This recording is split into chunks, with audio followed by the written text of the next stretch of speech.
When I married Thomas, I thought the hardest part would be the usual things: learning to share a closet, arguing about which way the toilet paper should hang, blending routines.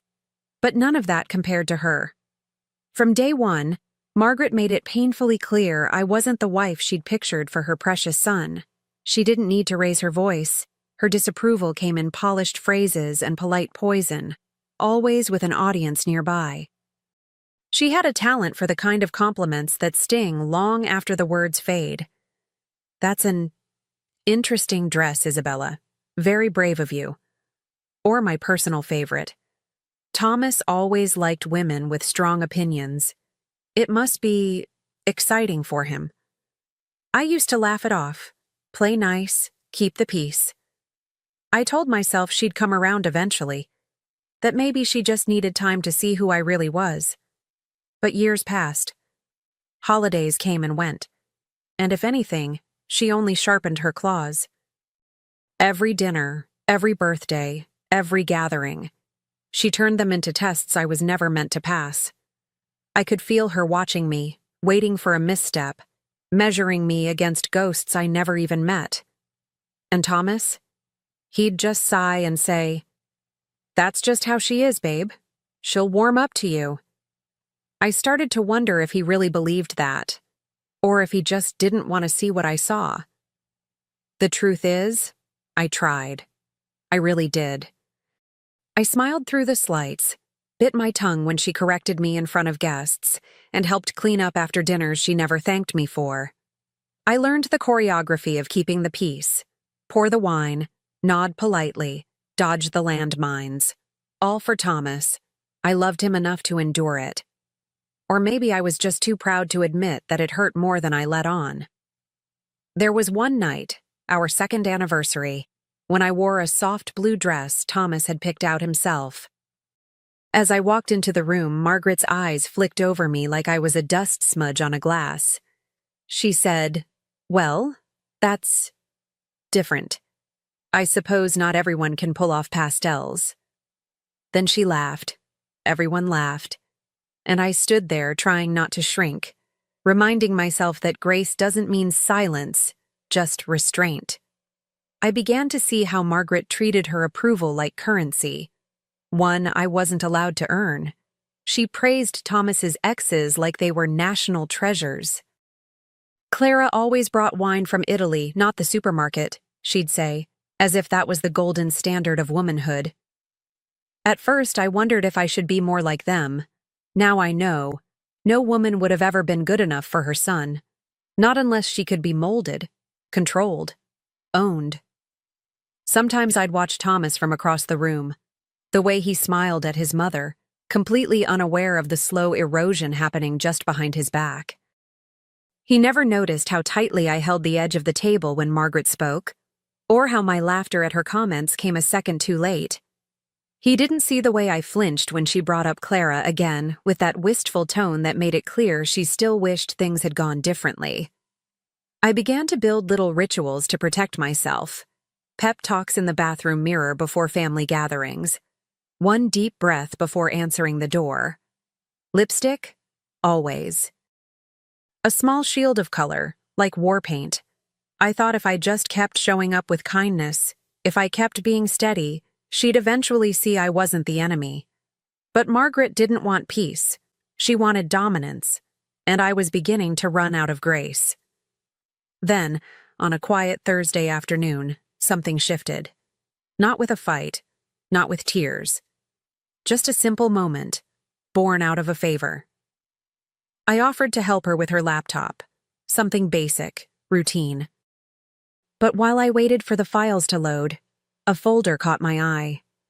It wasn't labeled anything suspicious, but inside it, that was the day everything began to change.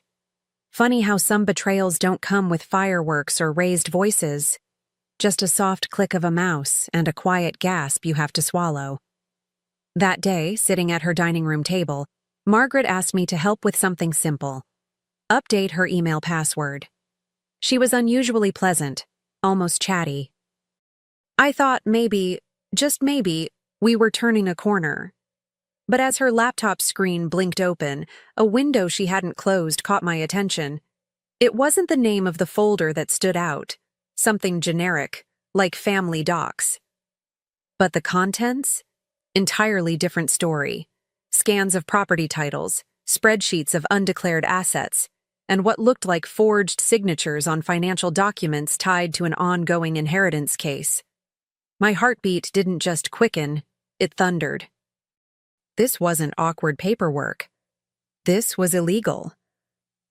I remember how my hands hovered for a second, unsure. Part of me wanted to close it immediately, pretend I hadn't seen. But another part, the part that had smiled through years of insults, leaned in. I looked at Margaret then, still fussing with her tea, oblivious to what she'd just handed me, and in that moment, something ancient stirred in me. Not vengeance, not yet, just recognition. I wasn't powerless. Not anymore. I closed the folder like I hadn't seen a thing, smiled sweetly, asked her to retype the password one more time, just to buy a few seconds to breathe. The whole room suddenly felt colder, like the air had thinned, but I kept my voice light, unbothered, the way she liked it. Inside, though, I was already rearranging the chessboard. She had no idea she'd handed me a match, and I was holding the flame. That night after dinner, I copied the folder quietly while Thomas was upstairs brushing his teeth. Just a quick transfer to a USB I kept in my drawer for work.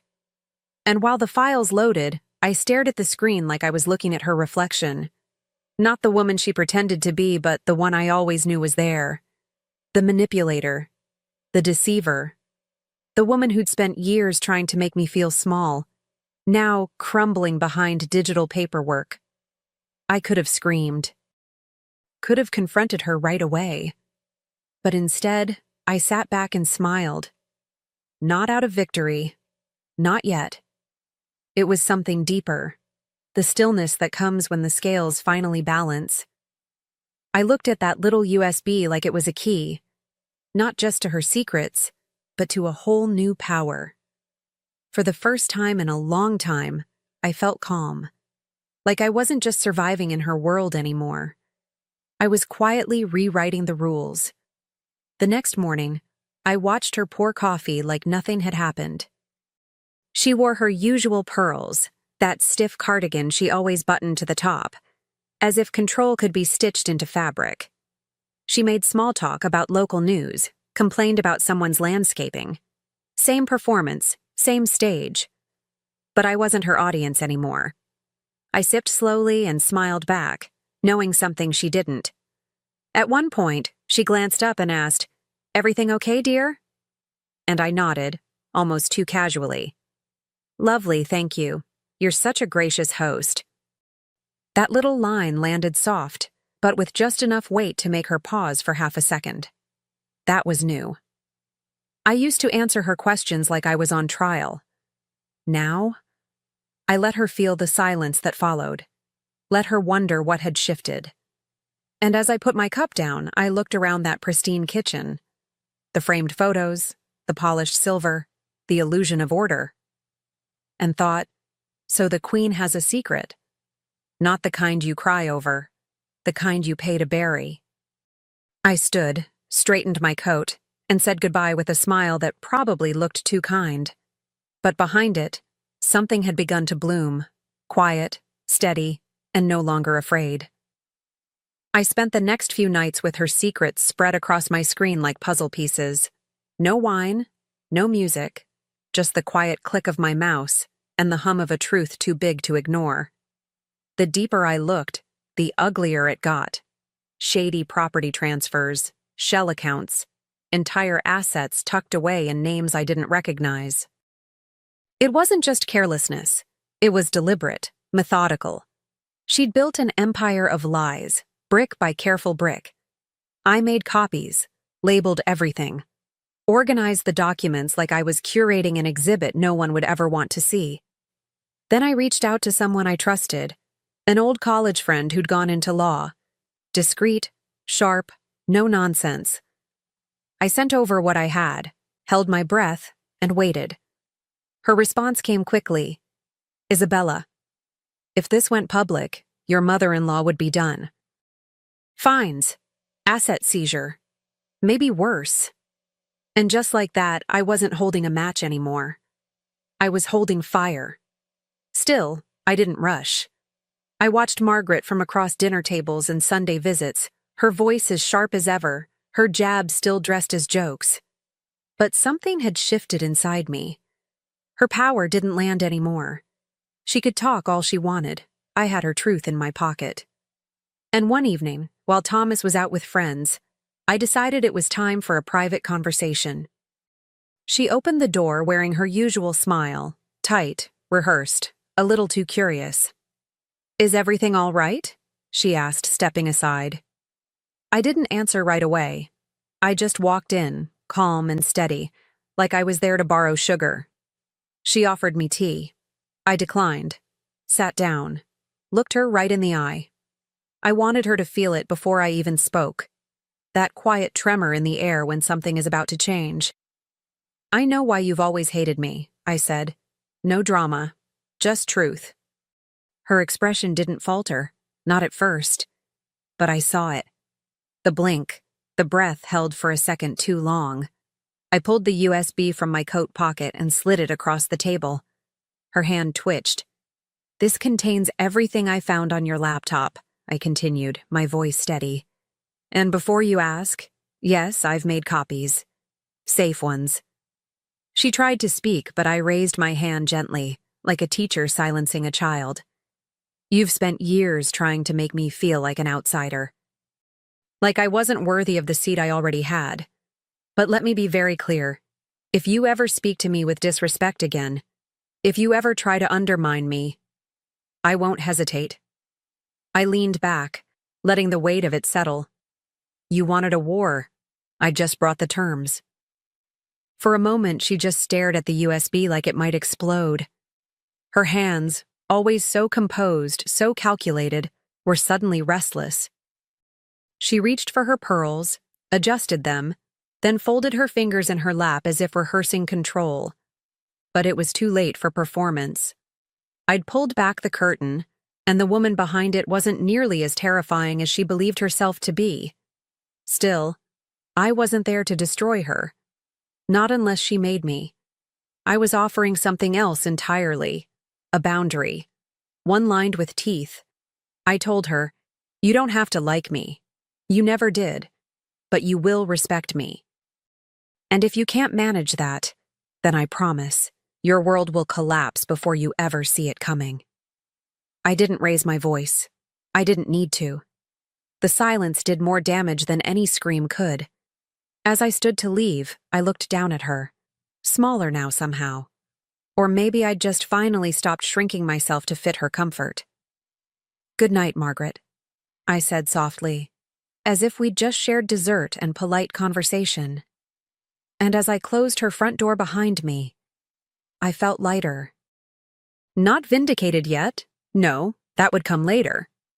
But for the first time in years, I wasn't the one afraid to speak. It didn't happen all at once. Margaret didn't suddenly hug me or apologize or send flowers the next morning.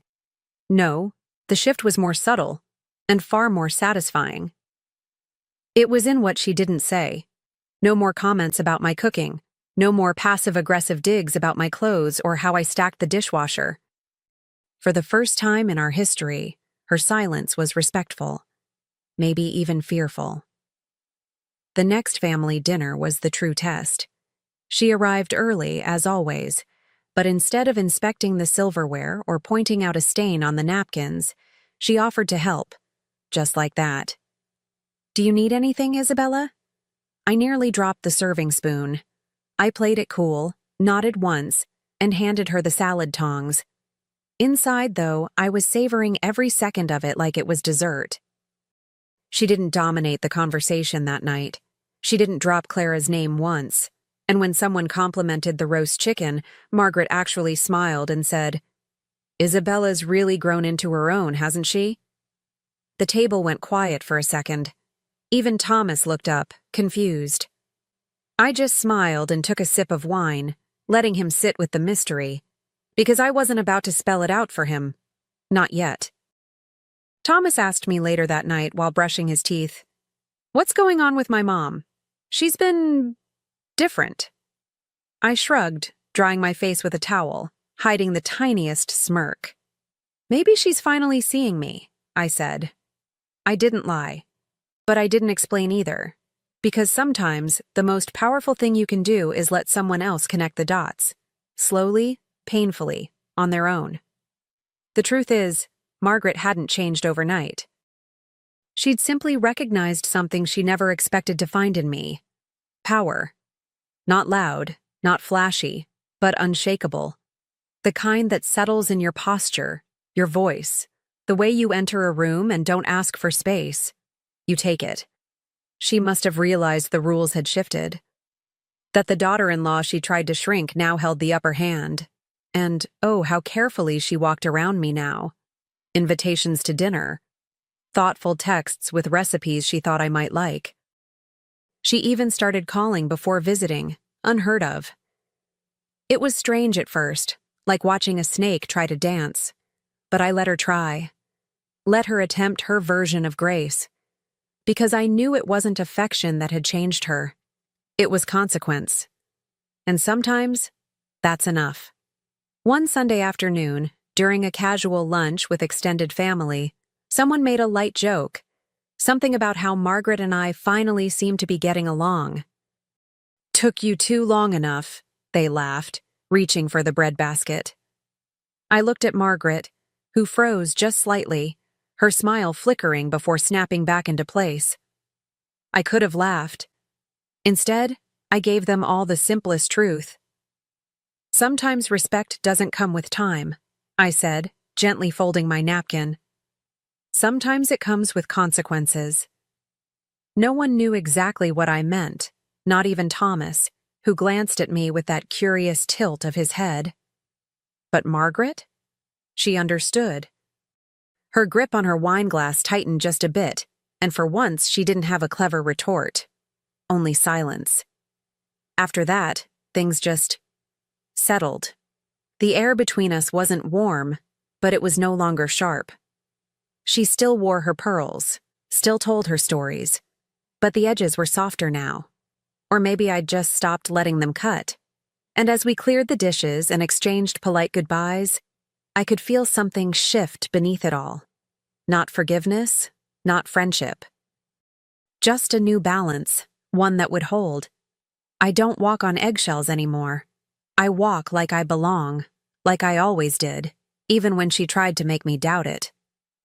Margaret still hosts her garden teas and shares family gossip with that tight little smile. But there's a difference now. She watches what she says. She thinks before she acts. And me? I don't flinch anymore. I don't shrink to fit her comfort. I take up space, unapologetically. At the next family gathering, I wore red.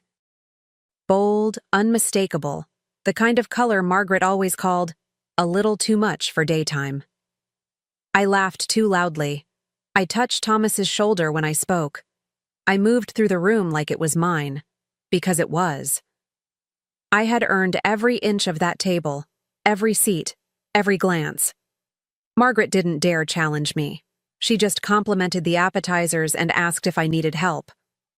At one point, a cousin, tipsy from too much Prosecco, leaned over and said, "You two finally get along. What changed?" I looked over at Margaret, who was watching me from the other end of the table, trying to read my expression. I smiled, calm and deliberate, and said, "Respect is a choice." And I gave her one. There was a silence after that, the kind that says more than any toast ever could. Later that evening, I stood alone in the kitchen, hands wrapped around a mug of tea, watching the last slivers of sunset stretch across the backyard. The house was quiet now, just the soft hum of the dishwasher, distant laughter from the living room. I could hear Margaret's voice, still chatting, still present. But it no longer had the weight it once did. She wasn't the center anymore. And that was the true shift. It wasn't revenge that filled me. It was clarity. I'd spent years waiting for her to soften, to welcome me, to accept me. But I didn't need her approval. I never did. What I needed was to remember what I was capable of. Not cruelty, not manipulation, control. I had found a way to hold her accountable without becoming her. And that kind of power? It doesn't roar. It whispers. And it's heard louder because of it. Before I went upstairs, I opened my desk drawer. The USB was still there. A small silver reminder of everything I could do, and everything I didn't need to anymore. I held it for a moment, weighing not just the drive, but the choice. Then I walked over to the trash bin and dropped it in. Not out of forgiveness, but because I knew she'd never make that mistake again. She'd felt what silence could do. I watched as the bin closed, slow and quiet. No fireworks, no triumphant music, just the soft click of a chapter ending. Not because I'd erased the past, but because I no longer needed to hold it in my hand to remember what I'd learned. Power isn't always about exposure. Sometimes it's about knowing you could burn everything down and choosing to let it stand. Later that night, Thomas wrapped his arms around me as we got ready for bed, his voice warm and tired. "You were amazing today," he whispered. I kissed his cheek and smiled, knowing he'd never truly understand what today had cost me, or what it had proven. But that was all right. Not every crown is worn on the head. Some are carried deep, forged in silence and fire. And as I turned off the light, I thought of Margaret, of her pearls, her pride, her perfectly rehearsed performance. She taught me how cruel power can be, how sharp and dismissive. But I taught her something far quieter. I taught her how devastating silence can become. And in the end, that was the lesson she would never forget, because I never let her hear me coming. Not the kind of screams you hear in an argument or a nightmare. These were real, desperate, terrified. My mother's voice cracked first, shrieking as something shattered in the hallway. My sisters followed, high-pitched, full of panic, calling for help that would never come. They weren't ready for what was happening, but I was. I had waited for this moment. Funny, isn't it? How quickly the predator becomes prey when truth slams through their perfectly curated world. Just a year ago, I was begging them, crying, soaked, clutching my 5-year-old son in my arms while the sea tried to drag us under. I remember my mother's eyes as she leaned over the edge of that boat. Cold, flat. "You will be erased," she whispered. No emotion, no hesitation. Then Sana, my sister, laughed like it was all a game. "Goodbye, useless ones," she said. And then they were gone. The boat sped away, white foam in its trail, while I tried to keep my son's tiny head above water. But let me take you back, just before the waves swallowed our lives. Just before my story changed forever. The sun was glittering on the surface of the sea. Birds flew overhead. The sky was painfully blue. Sana posed for selfies with her wine glass, and my mother flipped through a magazine like we were lounging poolside. It looked like a postcard. A perfect day. I remember sitting there, trying to convince myself that this was a good thing. That maybe my family was trying. Maybe I wasn't the forgotten mock daughter anymore. Maybe they were finally letting me and my son in. Little Rayan giggled as the wind whipped through his curly hair. He clung to my arm with both hands as the speedboat picked up pace, cutting through the waves. "Mama, this is like flying!" he shouted, his voice dancing above the motor. I smiled. I actually smiled. It lasted 10 more minutes. One moment we were flying across the sea. The next, I felt the push. 2 sharp hands against my back. My body lurched forward. My instinct kicked in, but it was too late. I screamed as we hit the water, icy, violent, all-consuming. I fought to the surface, gasping, choking. I turned in every direction, heart pounding, eyes burning with salt. My arms flailed until I felt him, Rayan, sputtering beside me, crying. That was the last time I saw that boat. They didn't look back. They thought I would die out there, that the ocean would take me quietly. No trace, no witnesses, just a mother and her son gone. But I didn't die. I swam, bled, and screamed into the horizon until someone heard me. And now it's my turn. Their screams were just the beginning. People love to talk about unconditional love, especially when it comes to family. But in my world, love always came with terms, with performances, with silent rules I never seemed to understand. My name is Amara. I'm a single mom. And for most of my life, I've been the invisible daughter in a house that valued image more than blood. My parents were wealthy. Not just comfortable, wealthy. I'm talking about private schools, vacation homes, and charity galas, kind of rich. My father ran a logistics empire. My mother ran everything else. Us mostly. I was the eldest, but you wouldn't know it by how I was treated. From the day Sanaa was born, it was like I became background noise. She was their golden child. Pretty, loud, charming in the way rich people love. She danced in glitter and praise, while I sat with books and questions they never had time to answer. When I got pregnant at 24, everything fell apart. Rayyan's father left before I even had a chance to tell him. I was terrified but determined to raise my son alone. I came to my parents, not for money, but just support. My mother didn't even let me finish the sentence. This is what happens when you chase fantasies instead of finding a husband, she snapped. Sanaa stood beside her, freshly manicured, holding a green juice, smirking. Well, at least now you'll have something to do, she said. You always needed purpose. I remember clutching my stomach protectively, like I had to shield my unborn son from their words. I walked out of that house with nothing but a second-hand suitcase and shame. From then on, I was the burden they whispered about. The don't be like your sister example they gave at their parties. Still, I tried to keep some kind of connection for Rayyan's sake. I wanted him to know his grandparents, even if I had to swallow my pride to make it happen. But every visit was a reminder. They treated him like a stranger, a cute accessory at best. My mother would wrinkle her nose at his clothes. My father would ask questions like, is he eating enough? But not in a caring way, in a judgmental, you can't even provide kind of way. And Sanaa? She loved playing the role of the successful one. Lavish wedding, business class vacations, always arriving 10 minutes late to family dinners in designer heels. She used my failures like trophies.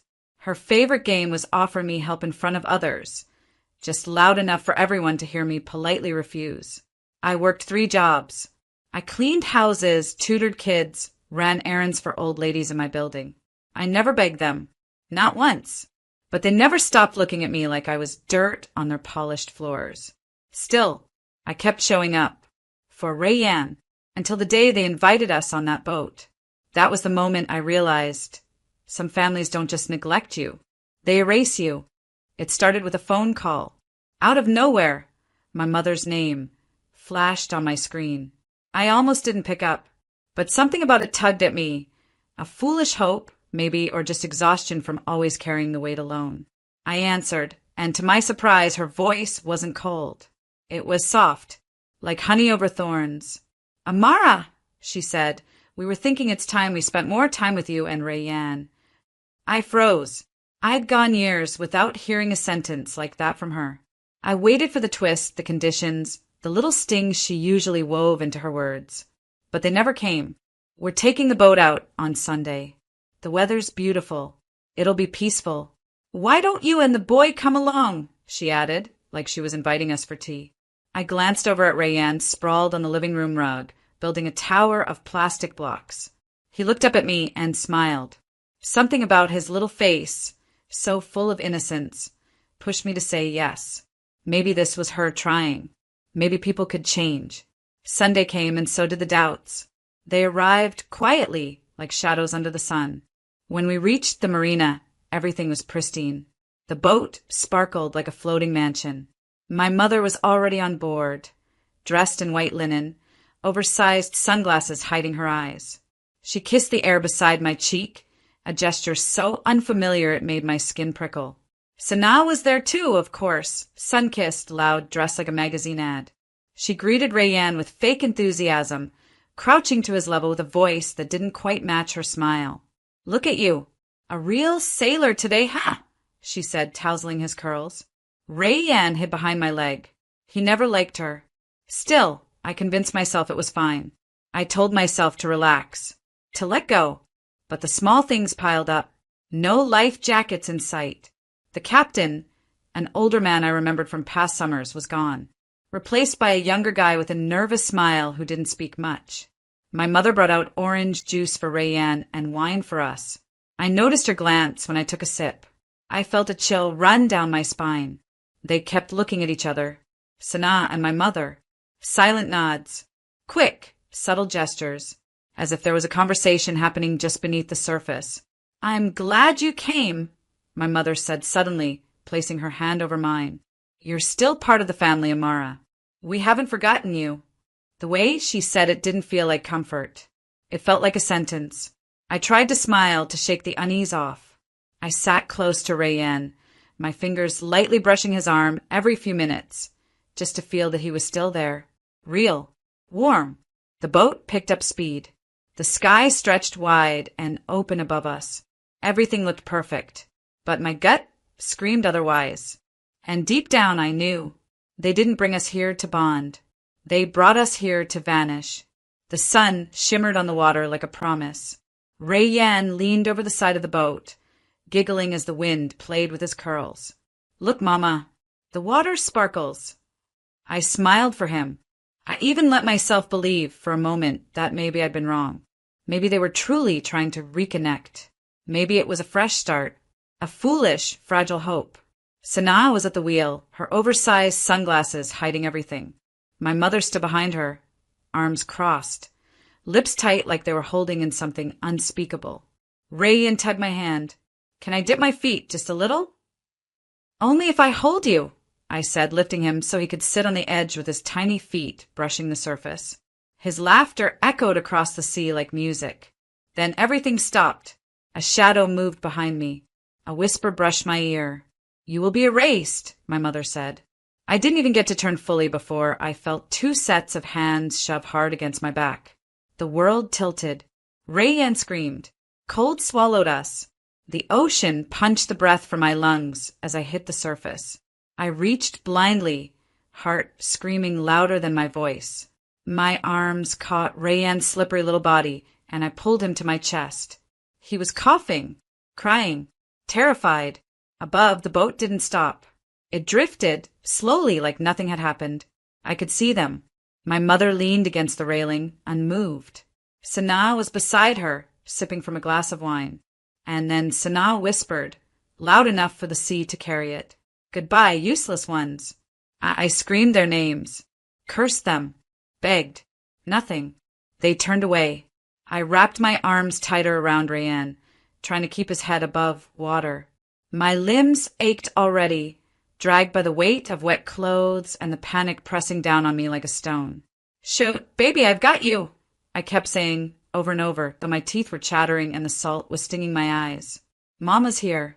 Mama's not going anywhere." He clung to me like a baby koala, shivering. There was no land in sight, no other boats, just the endless sea and the cruel sky. But I didn't let go. I couldn't. Minutes passed, then an hour, maybe more. Time bent strangely in survival. My muscles screamed. My lips cracked. My thoughts began to blur except for one. They tried to kill us, and they meant it.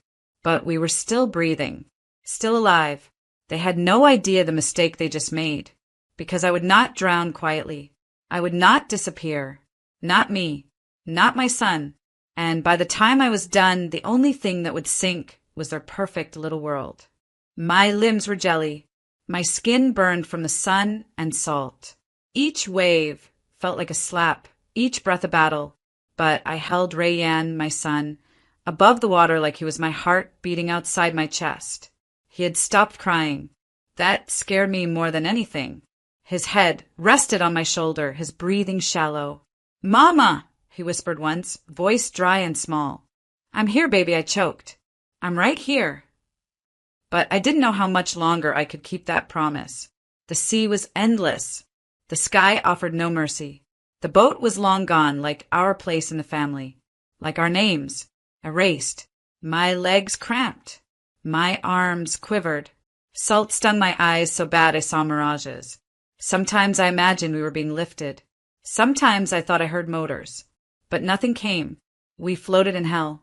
And still, I whispered to Ryan every few minutes, just so he'd hear my voice and believe we were going to be okay, even if I didn't.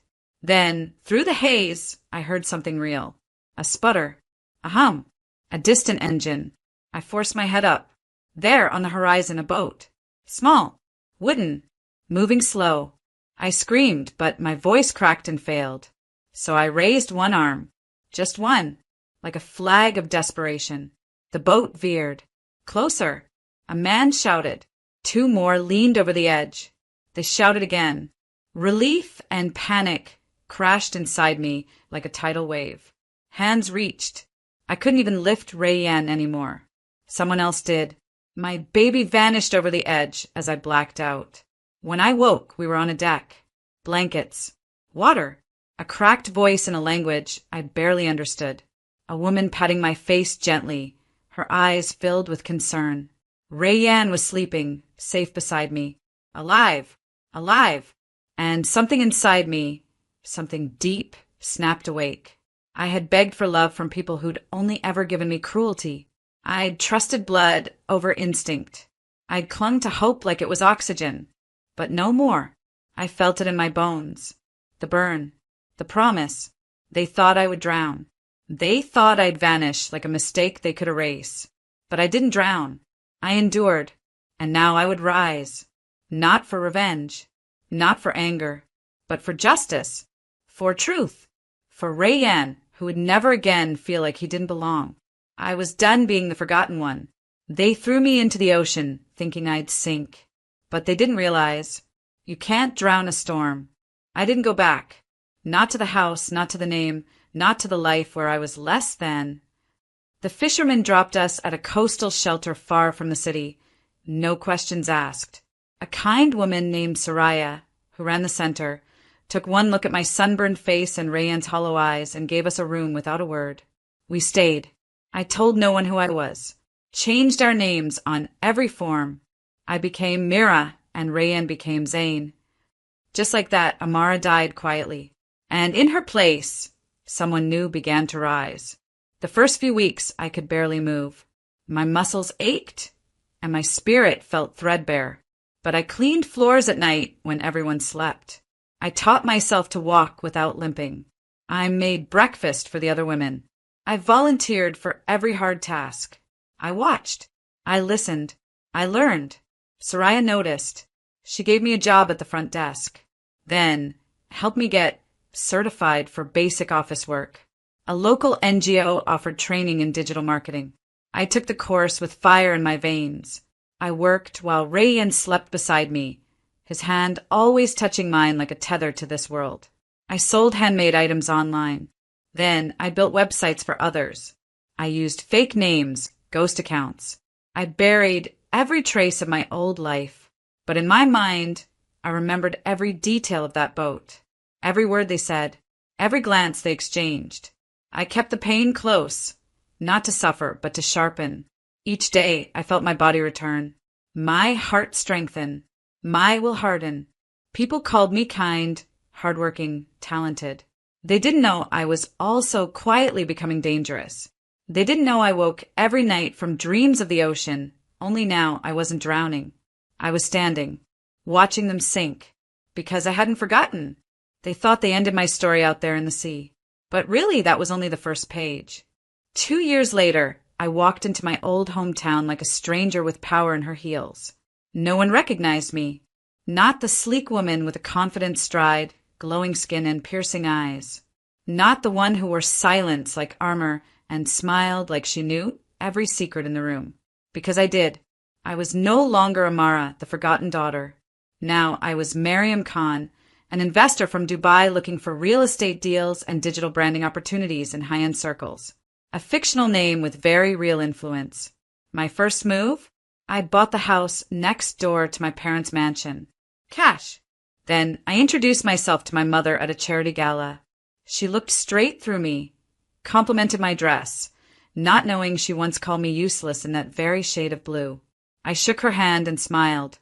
From there, I got closer.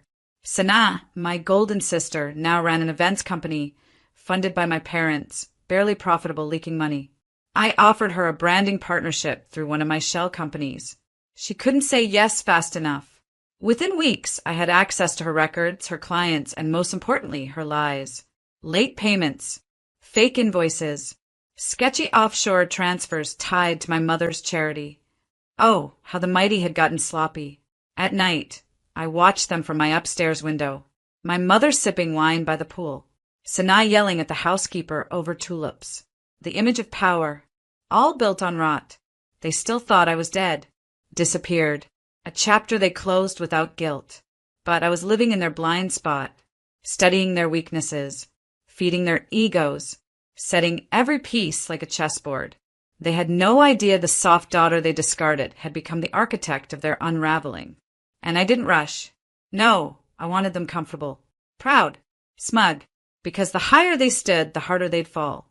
And when the fall came, it would echo louder than the screams they left me within the sea. The day of reckoning arrived like a storm, quiet at first, but building, fast and unforgiving. It began with a phone call to my mother's charity, the one she'd always used as a front. I had taken the time to gather every incriminating detail. Misappropriated funds, fake donations, offshore accounts tied to the people who'd enabled her and Sanaa's luxury lifestyle. With the evidence in hand, I sent an anonymous tip to the tax authorities and a few prominent journalists.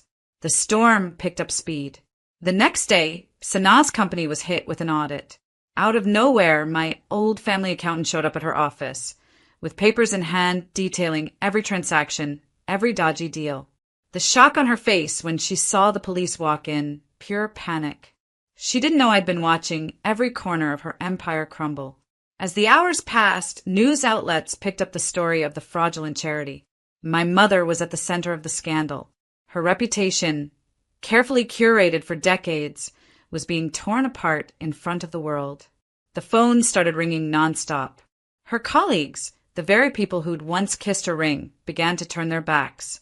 Her image, a facade, was shattering piece by piece. And all the while I stood back watching the chaos unfold. It didn't end there. My connections in real estate and media were too good. With a few well-placed calls, I arranged for the press to catch her at the most damaging moment. The footage of her yelling at a reporter, denying the accusations, was all anyone needed to confirm her guilt. By the time she tried to save face, it was too late. But I wasn't done. Not yet. I called her. My mother, the woman who had whispered death to me, the one who had betrayed her own flesh and blood.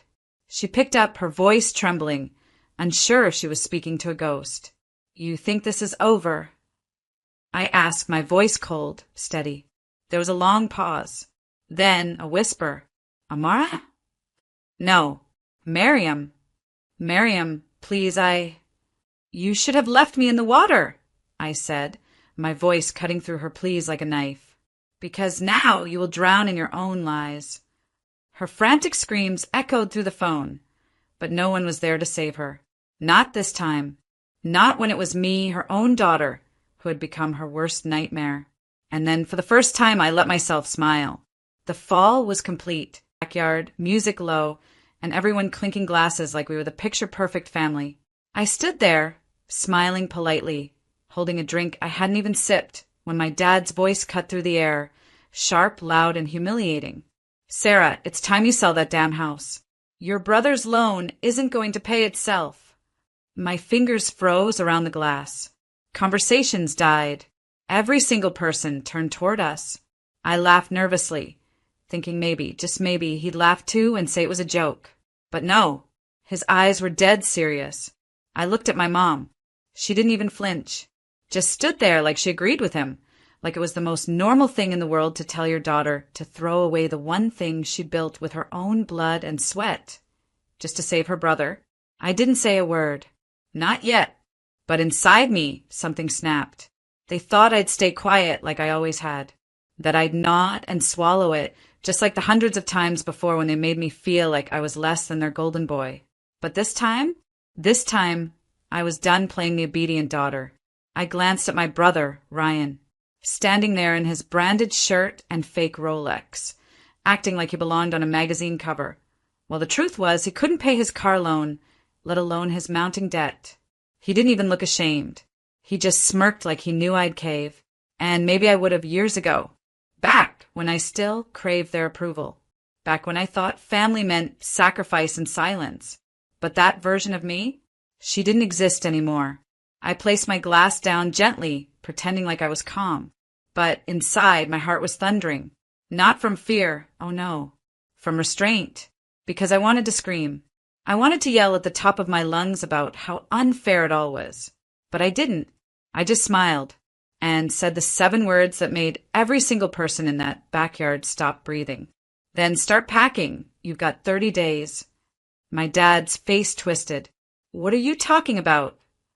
I tilted my head, savoring the moment. You really don't know, do you? The crowd murmured. Whispers floated around. My mom looked confused. My brother's jaw clenched. I leaned in slightly, my voice cool. You've been living in my house. And now, I want it back. Silence. So thick it hurt my ears. And as their faces turned pale under the string lights, I knew this was just the beginning. They thought they knew me, but I was about to do something no one had ever imagined. People always assumed I had it easy, that because I was quiet, polite, and never caused a scene, I must have been the favorite child.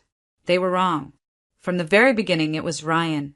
Ryan with the big brown eyes and that fake charm he wore like a designer suit. My parents acted like he was born to be great. Every time he failed, they blamed the world. Every time I succeeded, they acted like it was luck. I got straight A's. They nodded. Ryan passed with a C-. Let's celebrate. He worked so hard. By the time I was 15, I'd figured it out. The rules in our house didn't apply equally. I cooked dinner while Ryan played video games. I studied for scholarships while they paid for his tuition again and again because he kept dropping out of every college he enrolled in. And I never said a word.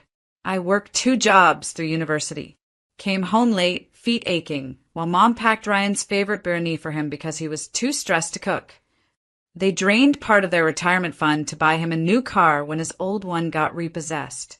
When I asked for a small loan to help cover a down payment for a studio apartment, Dad looked at me like I was asking him to sell a kidney. You're independent, Sarah, he said. You've always figured it out. We don't worry about you. That line stuck with me. We don't worry about you. It sounded like a compliment until I realized it was code for you're on your own. Even when I landed a full-time job right after graduation, I came home to find Ryan in the living room, jobless again, telling our parents about his new startup idea. And once again, they clapped like proud seals. That startup failed within 6 months. And guess who paid his credit card bills again? Not me, but they expected me to. Quietly, like always. I remember one night, rain pouring outside. I came home soaked after staying late at the office. My shoes squelched with every step. I walked into the kitchen and Mom said, "Don't drip everywhere. Ryan's asleep. Don't wake him." That was the moment I stopped trying to belong. I started planning my own life inch by inch. Saved every bonus.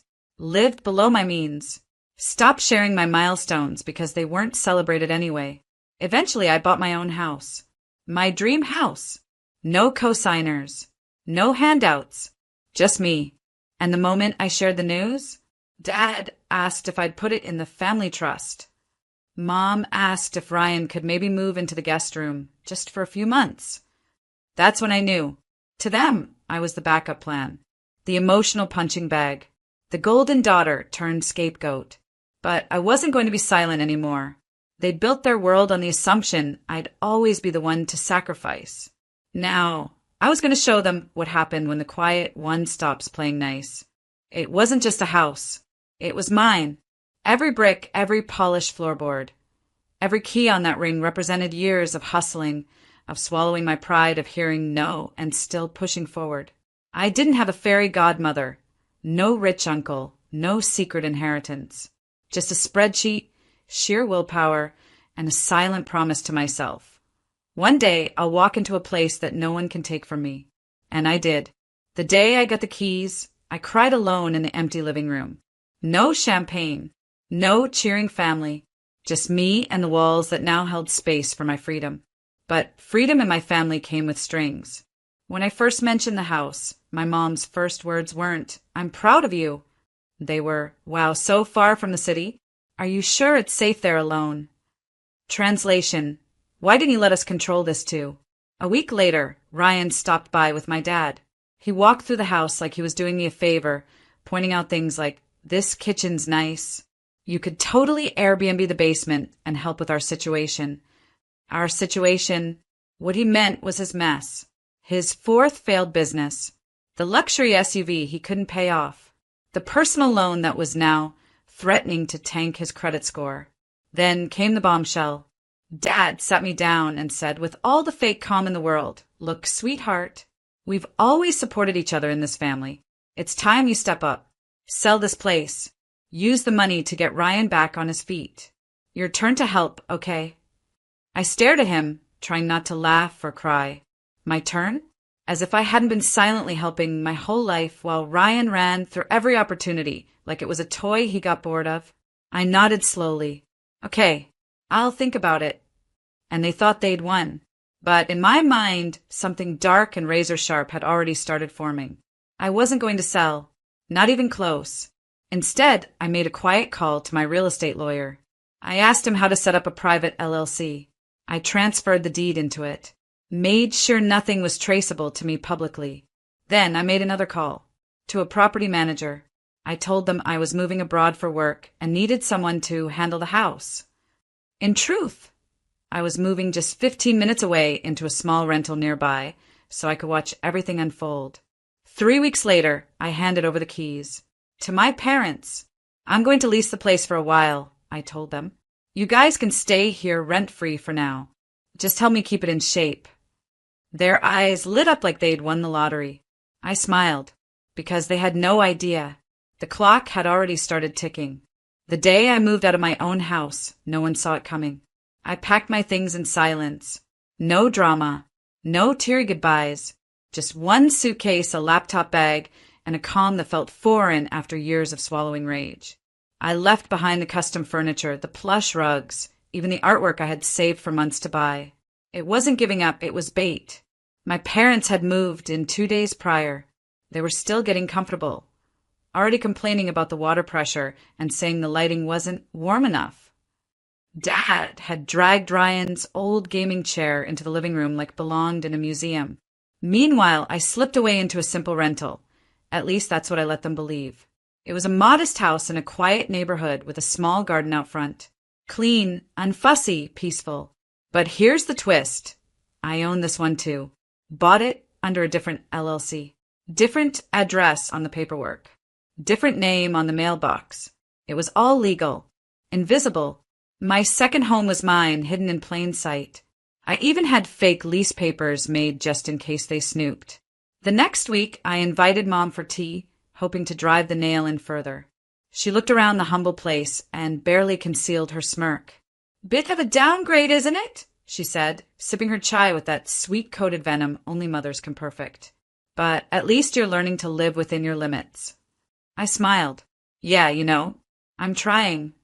Dad came by later that week, brought me leftovers like I was a charity case. "Hard to see you here. After that beautiful house," he said with a sigh. "But at least you're not paying a mortgage anymore." I wanted to scream, but I didn't. I let them believe it all. That I was broke. That I'd sold the house for Ryan. That I had once again played the dutiful daughter who gave up her dreams for her family. And that's what stung them the most. They thought I had nothing left. Ryan came over one day, tossed his car keys on my table, like I was still the family help. He said, "I might need some help with the insurance on my BMW. Things are tight." I nodded like a broken doll. "Of course." Then I turned off my phone for the rest of the day. The truth was, every visit, every smug smile from them was feeding the fire I had been building. Not out of hate, but clarity. They needed to believe I was down and out, because when the curtain dropped, I wanted the gas to hit their lungs like ice water. This wasn't just a plan. This was a performance. And the best scenes were yet to come. The backyard was lit with fairy lights, laughter, and the kind of smug joy that made my stomach churn. It was Ryan's lone celebration party. Yes, that's what they called it. Apparently, my parents had miraculously managed to get his debts paid off, and tonight was a toast to his fresh start. They acted like they'd saved the world. Not a single soul knew they were living in the house they thought I had sacrificed. Not one person knew the truth. I stayed quiet all evening. Polite smile, quiet laughter, one glass of sparkling water in my hand that I nursed for hours. My parents, however, were basking in attention, their voices rising with every compliment thrown at their golden son. She gave up everything for her brother, Mom told Aunt Nazreen loudly enough for the neighbors to hear. Sold her dream house. We raised such a selfless girl. She always puts the family first, Dad added with a smirk in my direction, like I was some obedient servant getting a participation trophy. And then it happened, right in the middle of the backyard, as Ryan was giving some half-drunk speech about redemption and second chances. My dad clinked his glass for attention. I just want to take a moment to acknowledge my daughter, he said, motioning toward me like I was a dog. She made the ultimate sacrifice. Sold her house, her dream, for her brother's future. Everyone clapped. 40 people, applauding a lie. Then he said it, the line that snapped something deep inside me. She did it without question.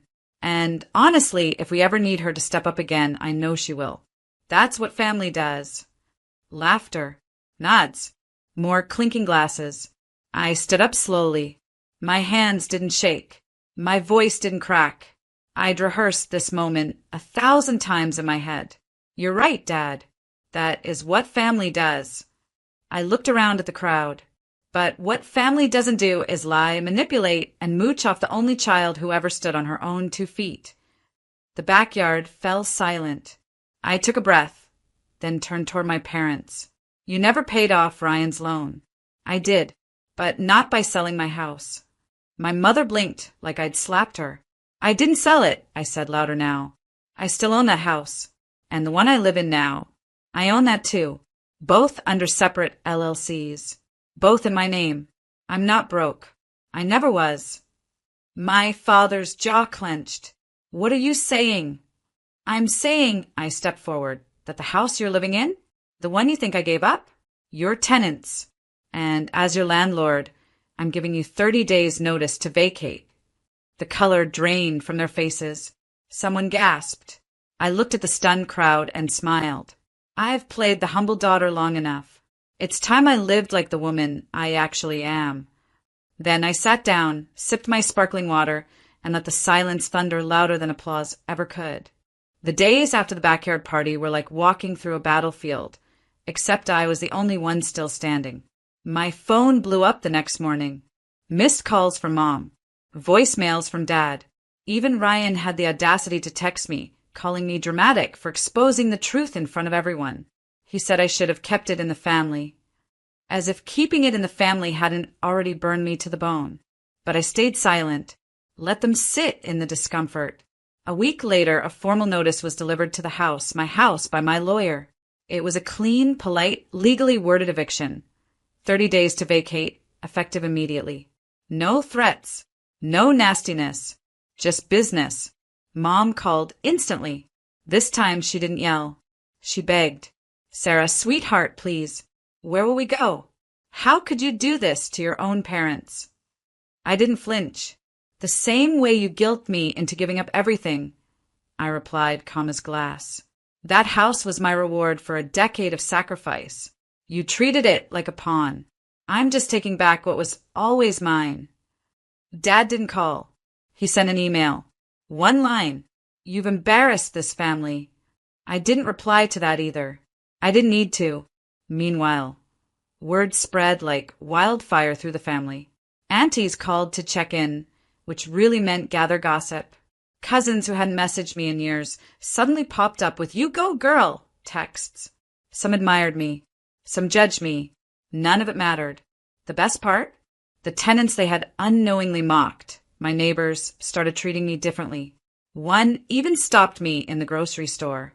You're the one who gave them 30 days, right? That was brave.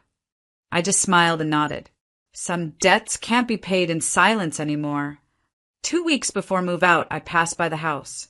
Dad was sitting on the porch, shoulders hunched. He looked smaller than I remembered, like the weight of entitlement was finally crushing him. I didn't stop. Instead, I drove past in my quiet car, windows up, music playing low. I wasn't looking for revenge anymore. I was honoring my own survival. Ryan tried once more, showing up at my rental doorstep. He had that fake soft tone he always used when he needed something. "You've made your point," he said. "But there are parents, Sarah. You can't just kick them out."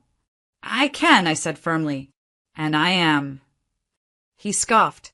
"You used to be so loyal." I tilted my head. "No, Ryan.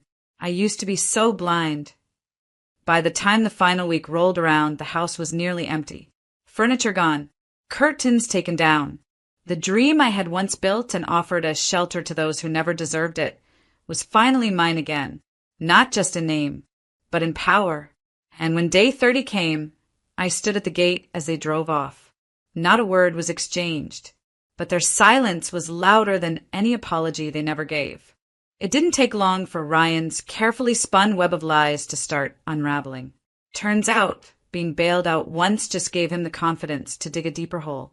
Without my parents' roof over their heads or their fantasy that I'd always come through, they all began to feel what real pressure tasted like. And Ryan? He cracked first. It started with a phone call I wasn't supposed to hear. My co-worker Asha, whose cousin worked at the same finance firm Ryan claimed to be consulting for, spilled the truth over lunch. "Sarah," she said, leaning in like she was about to drop a bomb, "your brother never had a real job there. He was doing shady referral work under the table. Word is he's being investigated for using client names to apply for private loans." I blinked. What kind of loans?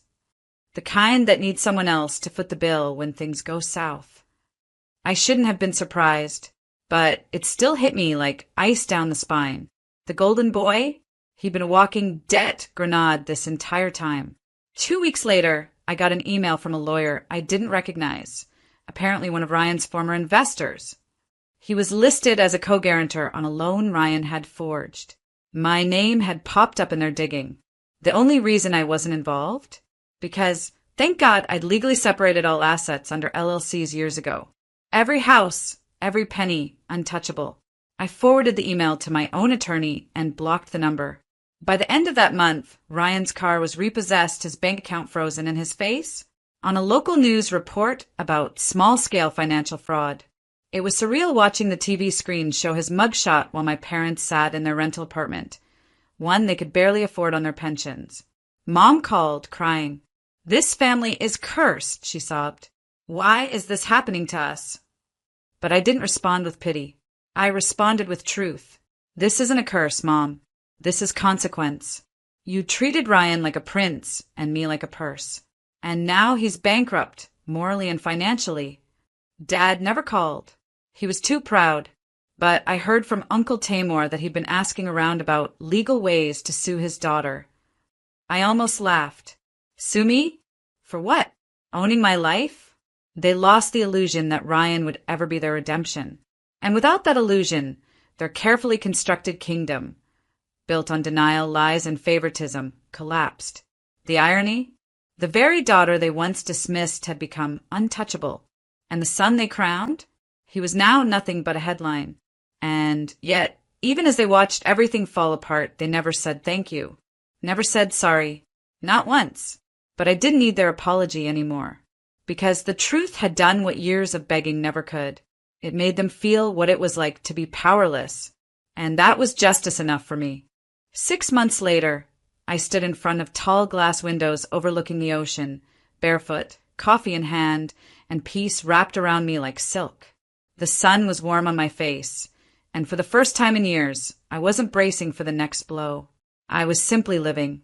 The house wasn't just beautiful. It was a masterpiece I designed myself. Every tile, every piece of art, every quiet corner, it reflected me. Not the daughter who was guilt-tripped into silence. Not the sister who was overlooked, but the woman who finally chose herself. And the best part? They had no idea. To them, I was still renting a modest house after my supposed fall from grace. They thought I'd let go of everything. What they didn't know was I'd only let go of them. A friend of my mother's, an Andy who always had more opinions than manners, saw me leaving a private business event one night. She saw the car, the press, the photographer taking photos for a Women in Leadership feature. The next day, I got a message from my mother. We didn't know you owned your own company, or 3. Followed by, your new house, is it the one from that magazine shoot? No apology. No, we were wrong.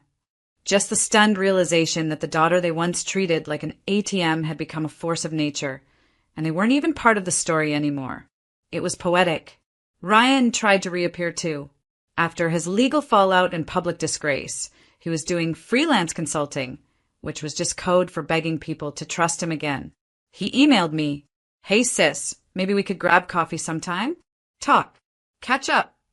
I stared at the screen for a moment, then deleted it. No reply. No need. Because here's the thing, this wasn't a revenge story. This was a rebirth. I had built more than a business. I had built freedom. My team respected me. My clients trusted me. I mentored young women who reminded me of my younger self. Hungry, capable, and tired of being told to be quiet. My final move wasn't to destroy them. It was to become someone they'd never reach again. At a charity gala weeks later, I accepted an award for community entrepreneurship. The room was full of leaders, mentors, people who saw me for who I really was. As I stepped off the stage, a woman approached me. Slightly older, tearful, a mother of 2 daughters.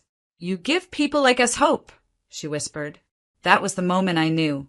Everything I went through, the betrayal, the heartbreak, the silence, it wasn't in vain. It had carved me into someone unbreakable, someone real. They underestimated me, but I never did. And now, I was no longer the golden daughter they dismissed. I was the woman they could never forget.